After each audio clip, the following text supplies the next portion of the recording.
In 1654, Christina, Queen of Sweden, shocked the Protestant world by abdicating her throne. The official reasons were vague, but the truth was a closely guarded secret. She intended to convert to Catholicism. This scene takes place in a secret chapel deep within the Tre Kronor Castle in Stockholm, shortly before her abdication. The room is small and Spartan, a stark contrast to the Lutheran grandeur of the official court chapels. Christina, dressed in severe, masculine attire, kneels before a simple wooden altar where a visiting Jesuit priest, disguised as a scholar, secretly celebrates Massachusetts. The only light comes from a few flickering candles, casting long, dancing shadows on the stone walls. Her face, usually a mask of intellectual confidence, is a complex mixture of fervent devotion and the weight of her monumental decision. She is about to renounce not just her crown and her country, but her entire known world, for a faith that was anathema to her people. This clandestine act of worship is the spiritual crucible in which her future was forged, a moment of profound personal conviction that would forever alter the course of her life and send ripples across the religious and political landscape of Europe. In the turbulent 1870s, as tensions mounted between the British Empire and the Zulu Kingdom, an extraordinary and complex friendship developed between King Cetshwayo Compande and Bishop John Colenso of Natal. This scene depicts a meeting between the two men at Cetshwayo's royal kraal in Ulundi.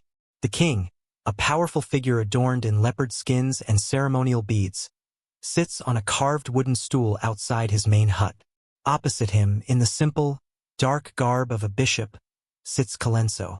They are not negotiating treaties or discussing war. They are engaged in a deep intellectual and theological conversation. Colenso, a controversial figure in the Anglican Church for his liberal views and his defense of the Zulu people, listens intently as Cetshwayo explains the intricacies of Zulu law and spirituality.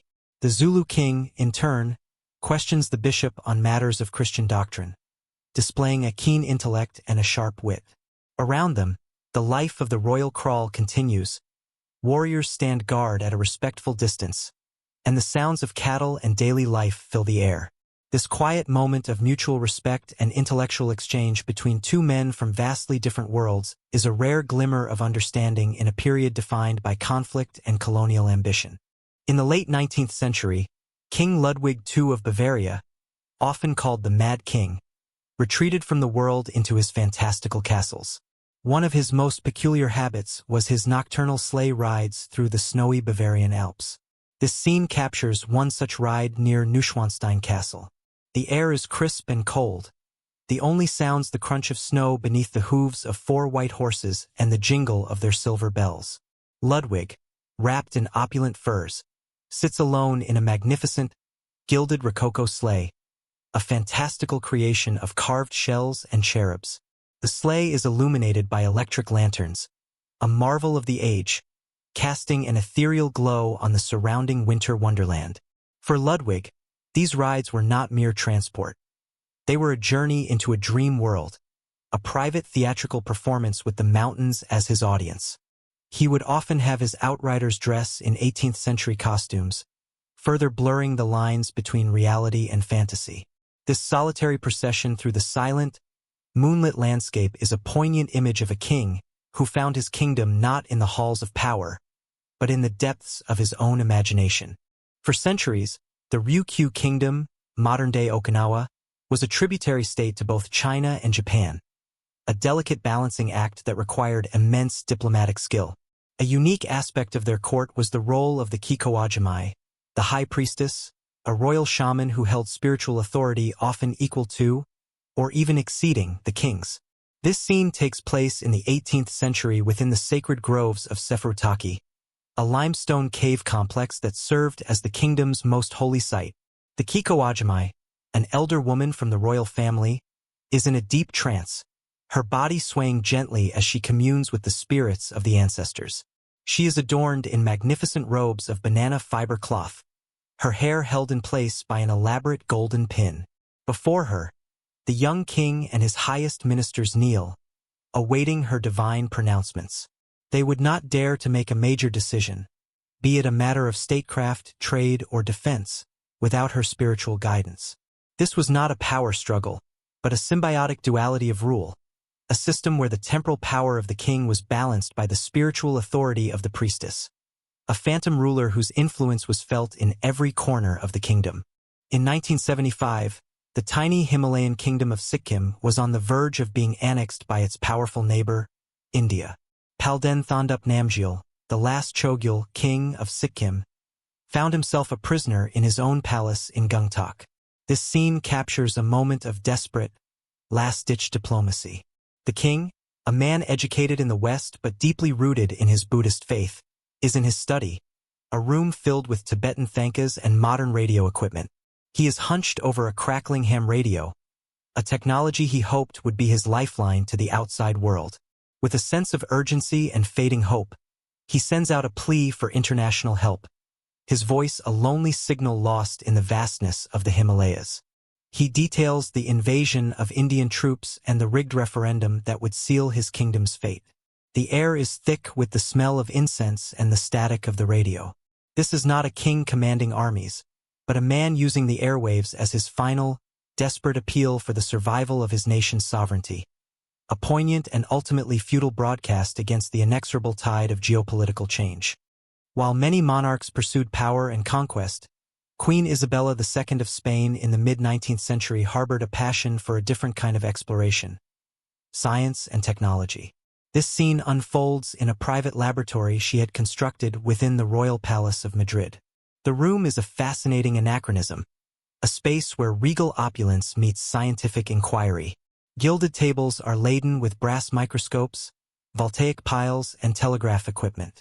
The Queen, a woman of formidable presence, is hunched over an experiment, her brow furrowed in concentration as she discusses the principles of electromagnetism with a leading Spanish scientist.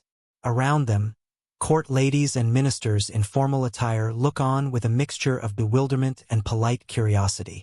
This was not a mere hobby for Isabella.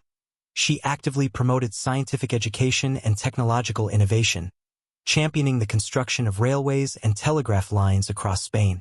In an era when female intellect was often dismissed, and royalty was expected to be above such manual pursuits, Isabella's laboratory was a sanctuary of progress, a testament to a forgotten monarch's forward-thinking vision and her belief in the power of science to shape a modern nation. In the mid-19th century, after the British expedition to Abyssinia and the death of his father, Emperor Tawadros II, the young Prince Alamehu of Ethiopia was taken to England. He became a ward of Queen Victoria and was raised in the British court, a living curiosity and a lonely symbol of a vanquished empire. This scene depicts the teenage prince at Osborne House, Queen Victoria's seaside retreat. He is dressed in the immaculate attire of a young English gentleman, a stark contrast to the traditional Ethiopian robes of his childhood. He stands alone on a windswept balcony overlooking the Solent, the gray English sea a world away from the sun-drenched highlands of his homeland. In his hand, he clutches a small, intricately carved Ethiopian cross, a hidden reminder of who he is. While treated with a degree of kindness by the Queen, he is fundamentally an outsider, his life a constant performance of assimilation. His melancholy is palpable, a silent grief for a life and a kingdom he barely knew, yet for which he carries the heavy burden of memory and loss. His story is a forgotten footnote in the annals of colonial history, a poignant tale of displacement and the search for identity. In the early 20th century, amidst the turmoil of Japan's annexation of Korea, a unique and tragic union took place. Princess Deoki, the last princess of the Korean Empire, was forcibly taken to Japan at a young age to be married to a Japanese nobleman, Count Sotakeyuki. This scene depicts their wedding day in 1931. The atmosphere is heavy with unspoken tensions.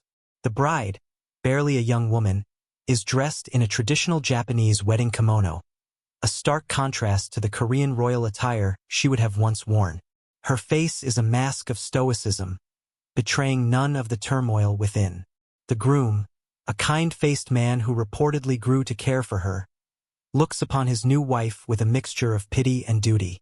The wedding is a grand affair, a political spectacle designed to showcase the harmony between Japan and its new colony. But for the young princess, it is the final act of her displacement, a gilded cage from which she would never truly escape. The scene is a silent testament to the personal cost of political maneuvering and the tragic fate of a princess caught between two worlds. In 1895, after a failed counter-revolution to restore her to the throne, Queen Liliuokalani of Hawaii was imprisoned in a single room in Iolani Palace.